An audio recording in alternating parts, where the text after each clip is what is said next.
Yeah, three habits quietly draining your money. Number one is consumption of data. Okay, you buying data. Data is utility. We all agree. We use data in our daily lives, right? But the way you consume data should be questioned. For example, let's say they gave you 1 gig and they give another person 1 gig.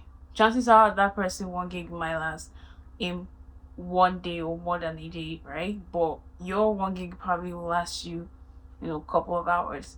That has nothing to do with the network. It's probably you. Okay, what are you using your data for? We have gotten so used to consuming stuff that we may not really think too much when we're consuming until we have consumed a lot of things and that we may not remember what we consume. Okay, the question here is what is consuming your data, right? If you're a content creator or you use data to create content, yes, it's understandable. Like creating content is very, very expensive. Probably you're creating content as a content creator, or you're creating content for sake of your business or your brand, and it's just like investing in yourself, and by God's grace one day we will reap the fruit of our labor. But in a situation where you are not creating content and you're just consuming data for consuming content, you really need to sit down and ask yourself what content are you consuming, because the content you consume may actually be investing into your skill or into your knowledge in general. So if you spend 2 gig in a day and you learn something from it, or your skill is improving, provided that you practice what you learned, that's actually an investment. In a situation where you're not doing that, you're actually consuming content for purely entertainment reasoning, that's absolutely different.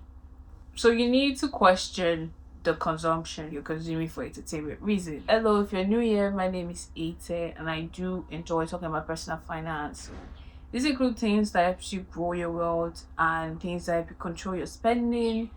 And if that sounds like something you would like, please do subscribe. And thank you for subscribing. So let's dive in, or let's continue. Okay, the entertainment you're watching could probably be for laughs, or it can make you feel other emotions that you shouldn't feel.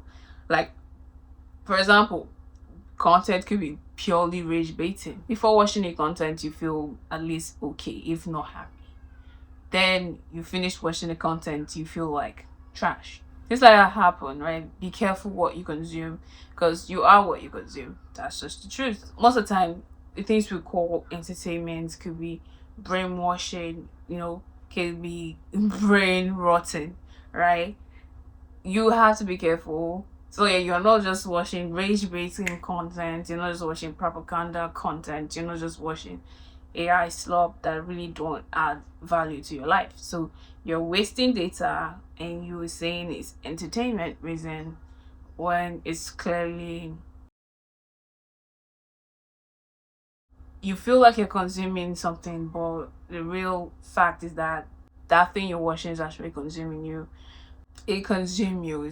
That's why it's called consumption. Most of the time when you're consuming information or consuming content, okay, it's not only consuming data, it actually consumes you. I mean, just imagine watching something and you feel less fulfilled, or you watch something, instead of you feeling fulfilled, you feel other range of emotions.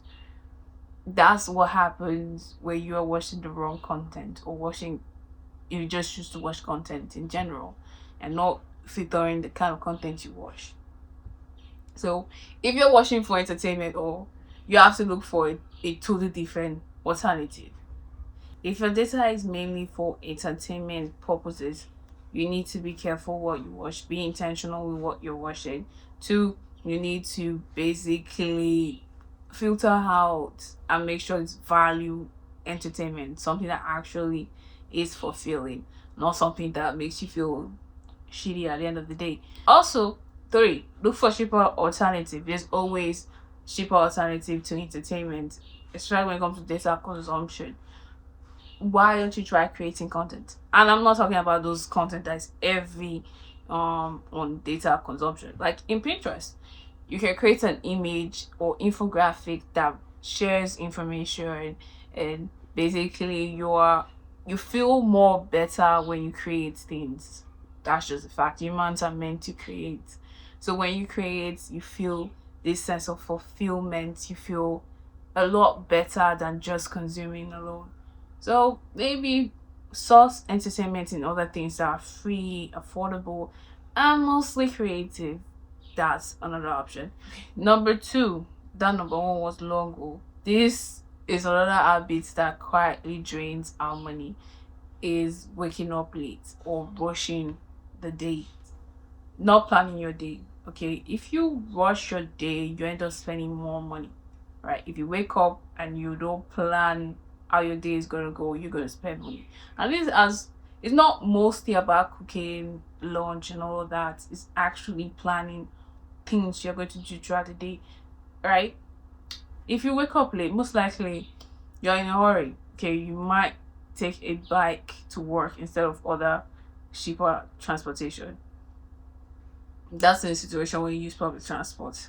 Okay, you may wake up and you're rushing and you not pack lunch or even breakfast, so you end up spending money on getting lunch and breakfast, right? There are a lot of things you even need to do. I had a whole episode where I talk about money routine for your money, where I said you need to check your account balance, because it's important to know how much is your account. You checking your account in the morning and visualizing your savings, all this process actually helps you to be more conscious with your spending, which is really important. And there are many other things that are just trying to rush this video, and many other things that you will benefit from waking up early and not rushing your day. Okay.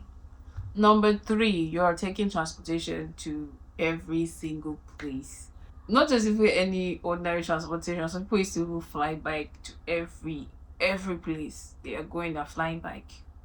Oh, you think those 200 naira, those 300 naira, those 400 naira, it's more money, right?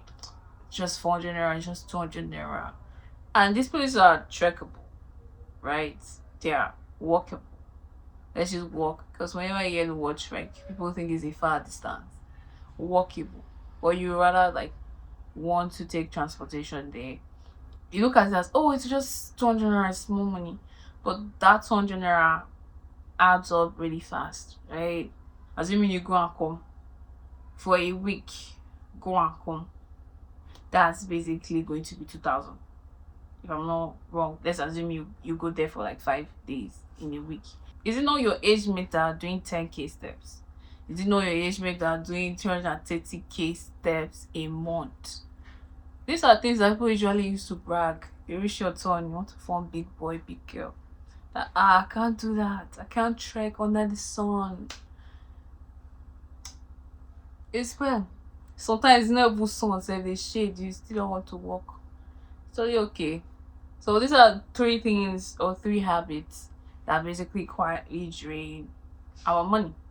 I say our because I'm involved. Our, as Nigerians, so the things that drain our money. So see you in the next video. I hope you really enjoy this one. Okay, I actually genuinely love talking about personal finance, and if you want to hear more personal finance, do follow, because that's the kind of thing that I do talk about. And that's the end of this video. Bye, see you in the next one.